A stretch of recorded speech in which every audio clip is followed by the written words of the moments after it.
Ils sont 40 étudiants à avoir rendez-vous ce matin à l'atelier Cyclab, le Fab Lab de l'économie circulaire, installé à Surgères, aux portes de La Rochelle. Leur défi, imaginer et fabriquer en une journée une lampe à base de matériaux collectés dans les poubelles jaunes. Bienvenue et allons-y.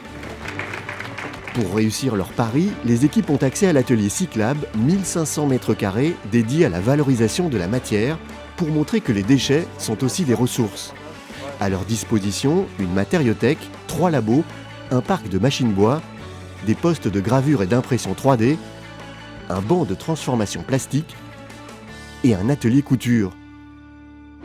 Les équipes ont maintenant une journée pour réussir leur défi, convaincre les experts et remporter la compétition.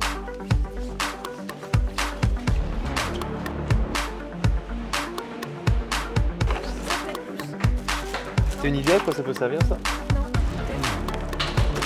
Pour moi, le plastique représente un matériau assez polluant qu'on ne recycle pas suffisamment. On peut peut-être en faire un truc pour mettre l'ampoule à l'intérieur. Hein. Ouais. Le plastique, c'est un matériau qu'on pourrait utiliser pour faire beaucoup de choses. Des choses qu'on ne réalise pas forcément, que tout le monde ne réalise pas. Et on le gaspille. Pas mal. Bon, on peut toujours s'en servir. Hein. Bah pour un socle. Un socle si tu mets des trucs dessus. Après on peut en mettre plusieurs pour faire un truc plus long, mais ouais tu peux. Pour sauver la planète, pour moi, ce serait surtout au niveau des entreprises, donc des gros groupes, de faire très attention à la production, la matière première qu'ils vont utiliser.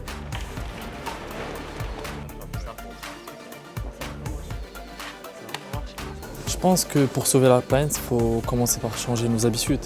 Je pense que c'est la chose la plus importante, ça commence par nous. Si on ne commence pas par faire un effort individuellement chacun, ça ne changera pas. Est-ce que vous n'avez pas une idée éventuellement pour la lampe? On peut faire quelque chose avec du bois. Ouais. Du genre. Après, est-ce qu'on a forcément besoin de ça? Oui. Est-ce que du coup, si on n'a pas besoin, tu imaginerais comment toi la lampe si on n'a pas besoin de ça? On peut mettre des LED par exemple. Comme un cadre, un petit peu comme ceci, dans lequel ici à l'intérieur on mettrait des LED. Ici. On va faire le cadre d'abord et après on verra comment on réutilisera le tissu. On a pris pour idée principale d'avoir une lampe avec un cadre en bois dans lequel nous metterions éventuellement une gaine en LED pour directement faire notre lampe et après éventuellement utiliser du tissu pour pouvoir le décorer ou pouvoir l'embellir. Donc si j'ai bien compris, là vous souhaitez mettre que du tissu à l'intérieur de la lampe? Non, il y a aussi l'option, on peut personnaliser la lampe avec du plexi, travailler avec du laser ou quelque chose comme ça. Ce qui semble intéressant, c'est qu'avec l'upcycling, on peut venir personnaliser une lampe. Habituellement, on n'a pas de lampe comme ça personnalisée. On peut venir mettre chacun son dessin dessus. On a trouvé ça, pas mal de déchets comme ça, beaucoup de fûts de bière qui sont souvent laissés. Il faudrait qu'on trouve une utilisation, peut-être une lampe, je sais pas ce que vous en pensez. On peut les utiliser comme des plafonnets là. Tu le tiendrais comment? Ouais, comme ça. Et je pense qu'on doit jouer sur le design, ajouter des motifs sur les contours, enlever ce ballon de temps là. On peut profiter de la situation actuelle vu que c'est Noël. On met des illustrations avec des sapins, des rennes, des Pères Noël. Une question que je me pose, c'était la montée en température à l'intérieur du contenant là, de ce fût. Vous avez une solution pour éviter ça? Alors ce qu'on pourrait faire éventuellement, ce serait de découper le haut du fût, comme ça permettrait de dégager toute la chaleur.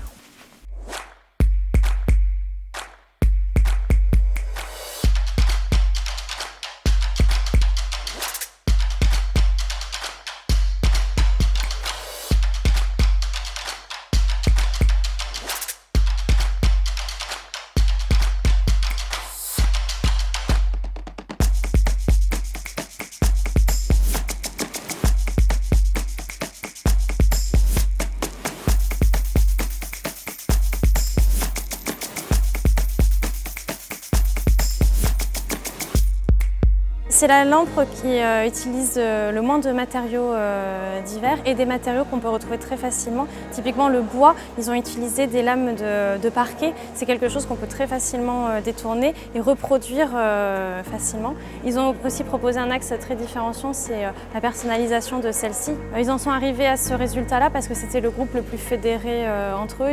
Ils sont partis à la base sur d'autres pistes et ils ont su réajuster et partir sur quelque chose de simple mais de faisable et de très concret.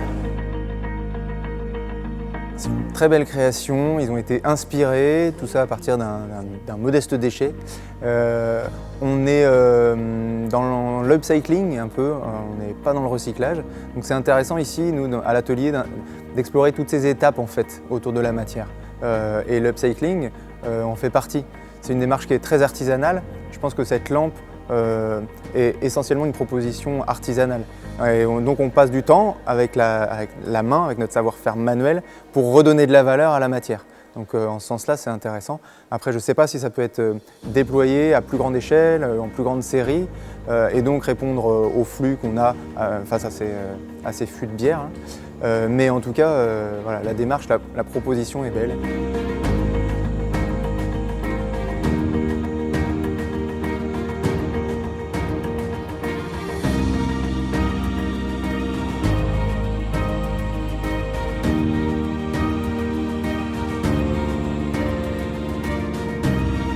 D'abord, je vous félicite tous pour votre production, votre créativité. Il y a eu de la créativité. J'espère que vous êtes bien amusés et que ça vous a bien fait découvrir l'économie circulaire. Enfin, vous avez bien. Et on a décidé de remettre le trophée à votre équipe.